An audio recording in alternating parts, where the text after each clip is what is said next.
Hi, this is Brian Forster of HiddenIncaTours.com, and today we're exploring the Giza Plateau. As documented in my new book, Lost Ancient Technology of Egypt, Volume 2. Now this is what is called the Valley Temple, that's its common name, and you can notice that it's limestone that is excessively weathered and eroded. The external surface has been removed over the course of time to be recycled for other structures, likely in the city of Cairo. But the amount of weathering involved is extremely interesting. And here's a section of the outer wall of granite that is still in situ. Now, geologists have told me that the amount of weathering on the limestone surfaces above is far more than one would expect from wind and rain and sand and sun over the course of, say, 2,000 years. Luckily, this section that you saw there of the outer granite core is still in place. But here you're looking at megalithic-sized stones, obviously. The granite outer facing was brought from, most likely, the Aswan Quarry, which is about 500 miles to the south, or 800 kilometers. And you're looking at serious tonnage here. And all of these stones interlock, or originally interlocked very beautifully without any mortar whatsoever involved. And again, here we are walking along, and this is what's called the Sphinx Temple in front of the Sphinx. And in fact, the Valley Temple and the Sphinx Temple were originally the same structure. And here again are some of the granite outer facing blocks that are still somewhat intact. There you see the Great Pyramid in the background. And again, you're looking at serious tonnage here in terms of the limestone core. Blocks weighing 10, 20, perhaps 40 tons. The weathering is extreme, and we believe that this structure is contemporary with the structure of the Sphinx, meaning that it is 12,000 plus years old, and this is based on what geologists, more than 200 from around the world, tell us, based upon the weathering patterns.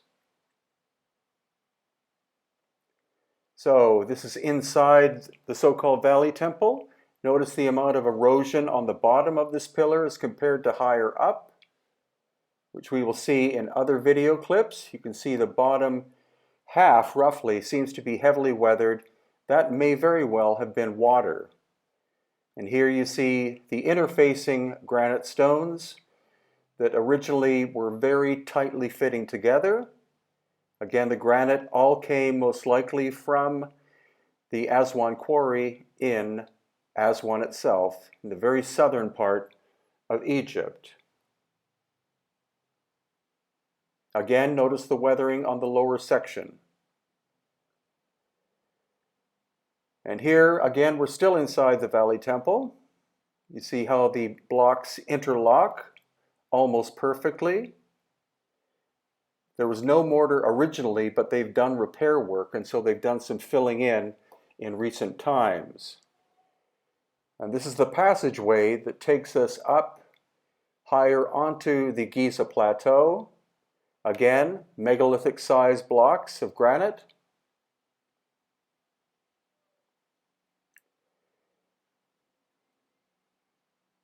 And geologists have told us that the amount of weathering here is much more excessive than would be under normal conditions over the course of, say, 2,000 years. So once we're outside, there's the second pyramid on the left, and of course the Great Sphinx. And we're going to go into some detail as regards the weathering patterns on the Sphinx. But this is a walk back around the outside of the Valley Temple. Again, the exposed limestone surfaces, some of the external granite that was covering the outside and the inside.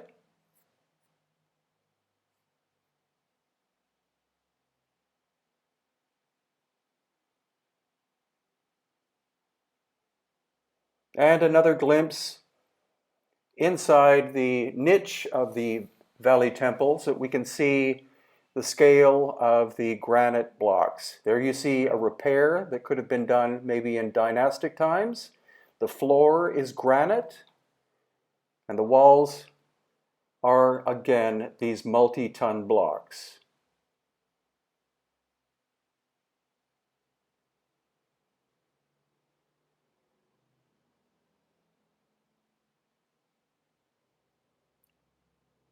So we go back outside and then turn to the left to have a look at the exterior of the Valley Temple that basically interlocks with what's called the Sphinx Temple. So they were originally one homogeneous structure. Now these massive limestone blocks were taken out of what's called the Sphinx enclosure. So whoever made the Sphinx cut out these multi-ton blocks in order to shape the Sphinx enclosure and shape the Sphinx itself. Each block was taken out, of course, individually and then locked into the one that had been taken out prior. And these vertical weathering lines are the indications of precipitation, and precipitation on such a scale has not been seen in this part of Egypt, geologists tell us, for at least 12,000 years. The head, of course, has been recarved during dynastic times, but you see the chest of the Sphinx heavily eroded, and there with the paws we see a lot of reconstruction that likely began during the time of Khufu. Now this shows the difference between the bedrock and here blocks in between the front paws of the Sphinx. And then this wooden walkway which is in between the front paws. And again, a lot of reconstruction has been done to the Sphinx over the course of possibly 4,500 years. You can see relatively modern rebuilding and then much older. And then the bedrock itself. But you see that this is one of the back paws, and it clearly has been reconstructed in relatively recent times as compared to the weathering of the Sphinx enclosure. Again, major emphasis on the vertical weathering, because that indicates precipitation. And if you didn't know, there is an entrance near the very back end of the Sphinx. There is a ladder inside, so there could be a labyrinth of shafts and tunnels under the Sphinx and the entire Giza Plateau. Once again, the vertical water weathering and the excessive and extreme erosion that we find at the Sphinx.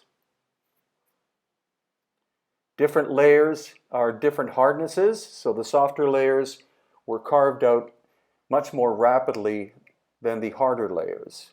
You see the undulating lines.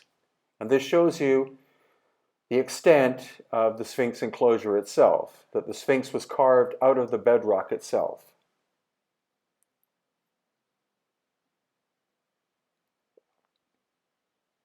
And there are the blocks taken from the Sphinx enclosure to build the Sphinx and Valley temples. So once again, on the left, you see that's bedrock. On the right, those are blocks.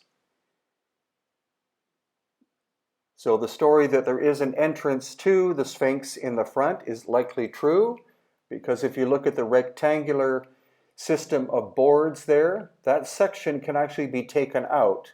And so it's believed that the Egyptologists have discovered the underground tunnel and shaft systems that exist under the Sphinx itself, extending likely all the way at least to the Great Pyramid, if not beyond. On the left you saw that bit of repair and this strange channel, which is really quite rough, but I never noticed this on previous trips. There's a channel that basically goes all the way around the Sphinx, whether it was done during dynastic times or not is unknown. It's not very sophisticated. But just to emphasize one more time, the vertical weathering was precipitation, and it has not rained much around the Giza Plateau. Climatologists also tell us for at least 10, if not 12,000 plus years, making the Sphinx at least twice as old as the dynastic Egyptians. And there again is the entrance to a shaft with a metal ladder inside. Of course, it's illegal to go in there, but I filmed it so you could see. And more or less finally, once again, the extreme weathering marks on the limestone of the bedrock of the Sphinx enclosure, all of the repair work that's been done over the Sphinx over the course of up to 4,500 years.